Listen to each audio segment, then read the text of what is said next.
Несі бар? Көрейік.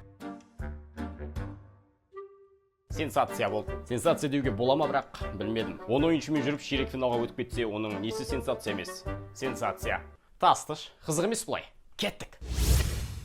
Кеше Ювентустың қанаты көрінді. Әні, ұшып бара жатыр. Құс боп ұшып жоғалсам, не тер едің? Рогатымен, брат, менің шаш жүретін. Қарашы әне ұшып бара жатқандарды. Қайсы? Әне. Не болып тал? Роналду көрінбейді, кешегі ойында да сол. Меня не видно? УЕФА Ювеге қаншама мүмкіндік берсе де, қарт сеньора ең құрығанда ширек финалға өте алмай жүр. Аякс, Лион, Порту, басқа кім керек тағы? Күлсең қартқа гүл деп бекер айтпапты. Қуып жете алмайды. Кеше де қуып жете алмады. Портуда. Зато енді қанаты бар. Италия А сериясында Милан Интерді қанатымен қуып жетер. Ите башқан Сержио Оливейра. Осы маусымда Элчеда ол 7 матчта 4 гол соқты. Юве екінші таймда есепті теңесті. Федерико Киезаның дублі экстра таймға себепкер. Нағыз Джокер. Ювенің соңғы 4 матчында 3 гол соғып 2 ассист жасаған. Және араға 22 жыл салып, Элче плей-оффында 2 голдан артық гол соққан алғашқы италиялық. Айтпақшы, кешегі 2 голының арасындағы уақытта Тареми қызыл қағаз алған болады. Ронды көп сынаудамыз. Бірақ кеше ол ассист жасады. Дәл сол Киезаға. Мое имя гуглят чаще, чем порно сайты. Не верьте слухам. Осылайша Элче тарихында 40 нәтижелі пас шығарған алғашқы ойыншы атанды. Үндемей жүріп, біраз тірлікті бітіретін досыңды белгіле. Көрінбей жүрсің сен неге?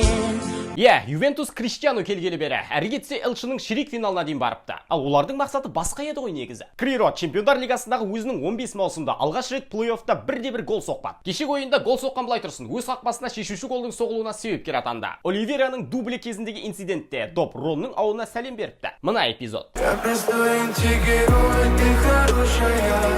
Рабионың голы үміт сыйлағанымен уақыт шектеулі. Юве үлгермеді. Порту ширек финалда. Құттықтаймыз. Өтуін өтті, бірақ кеше құрамында Серхио Бускетс, Давид Луис секілді ойыншылардың мектебінен тәлім алған бір ойыншының бар екенін көріп қалдық. Марко Руич картоп жарты.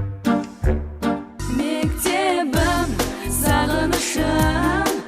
Екінші матч. Боруссия. Жоқ. Холланд пен Севилья клубтары кездесті. Қатарынан 34 матч бойы Дортмунд алаңнан голсыз кетпей жүр. Бұл клубтық рекорд. Матч қаһарманы сөзсіз Эрлинг Холланд. Миыңызды дайындаңыз. Қазір сандарды жіберем. Кешегі матчтан кейінгі рекордтарын. Байқаңыз, шашылып кетпесін миыңыз. Эрлинг Холланд Чемпиондар лигасындағы алғашқы 2 маусымда да оннан артық гол соққан тарихтағы тұңғыш ойыншы. Ол осы маусымда Элчедағы барлық қарсыластарына гол соқты. Яғни 6 матчта 9 гол. О май гад! Мину няма.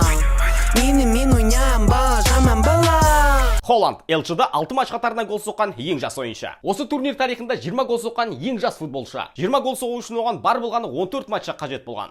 14 матч, Карл, 14 матч. Мысал ретінде, 20 гол соғу үшін Бенземаға 34, Левандовскийге 36, Неймарға 38, Мессиге 40, Роналдуға 56, Ибрагимовичке 71 ойын қажет болыпты. Ал Холландқа бар болғаны 14. Ал енді айтыңыздар, миларыңыз аман ба? Мынаяқтың бәрі мый-мый болып кетті. Мә, кімге керек? Айтпақшы, мен 1, мен 2 дейтіндер бар ғой, солар керек болып қалады ғой. Ойнайды. Севильяда барынша күресті. Лопетеги шәкірттерінен небәрі бір ғана ұпай жетпей қалды ширек финалға шығу үшін. Бір жағынан обал әрине, соңына дейін күрес. Бірақ мұнда да уақыт шектеулі. Мұны білгенде топтық кезеңнен ұшып кетіп, ана Еуропа лигасына баратын еді қой деген шығар Лопетеги. Ал Дортмундтың Элче аясында Сигнал Идуна паркте жеңілмей келе жатқанына міне, осылайша 8 матч қатарынан. Тамаша көрсеткіш. Енді олар ширек финалда. Бұл жалғаса ма, әлде тоқтай ма? Көре жатармыз.